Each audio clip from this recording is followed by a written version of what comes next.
Hello viewers, আশা করি আপনারা সকলেই ভালো আছেন। তো আজকে আমরা যে নকশাটার সম্পর্কে জানব এবং যে তদবিরটা আমরা আজকে শিখব এবং যে প্রবলেম থেকে আজকে আমরা বেরিয়ে আসব। আপনার আশেপাশে চারিদিকে শত্রু হয়ে গেছে, আপনি বাড়ি থেকে বের হলে আপনার শত্রুর আক্রমণ। তো আপনি সেই পরিস্থিতিতে কীভাবে নিজেকে সুরক্ষিত রাখবেন, কীভাবে নিজেকে সামলিয়ে রাখবেন, তো আজকে আমরা সেটাই করব, সেটাই শিখব। আশা করি আপনাদের এটা করে খুবই ফল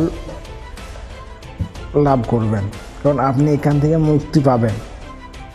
আপনি এটাকে করার পর কিছুদিন পরই আপনি নিজেকে সুরক্ষিত করতে পারবেন, নিজেই বুঝতে পারবেন এবং আপনার শত্রু দমনের একটি পরীক্ষিত তদবির, যেটা আমরা অনেকবার পরীক্ষিত করেছি, অনেকবার কাজ করেছি এবং আমরা এটাকে দিয়ে এখনও কাজ করে চলেছি। তো যে তদবিরগুলোই দেওয়া হয় পরীক্ষিত, তো তদবিরগুলো করবেন পাক পবিত্র হয়ে করবেন। আমার আগের ভিডিওগুলোতে বলেছি আমি, তো প্রত্যেকটা ভিডিওই যদি এই কথাগুলো যদি বলি তাহলে ভিডিওটা অনেক লম্বা হয়ে যায়, সবাই বোরিং ফিল করে, তো সেই কারণে বলতে পারি না। যাই হোক, তো আমরা যে নকশাটি স্ক্রিনে দেখতে পাচ্ছি, এটাকে আমরা একটা নতুন ইট নেব। তো ইটের মধ্যে এটাকে আমরা লিখব, অর্থাৎ খোদাই করে লিখব। লেখার পরে আপনার শত্রুর নাম লিখে দেবেন, অর্থাৎ আপনার যে যে শত্রু আছে তাদের নাম লিখে দেবেন। তো এটি হয়ে যাওয়ার পরে একটা পুরাতন কব্বরের মধ্যে গিয়ে ফেলে দিয়ে আসবেন। এটা লেখা হয়ে যাওয়ার পর পুরানো কব্বরের মধ্যে ফেলে দিয়ে আসবেন। কয়েকদিনের মধ্যেই আপনার শত্রু পরাস্ত হয়ে যাবে, আপনার শত্রু দমন হয়ে যাবে।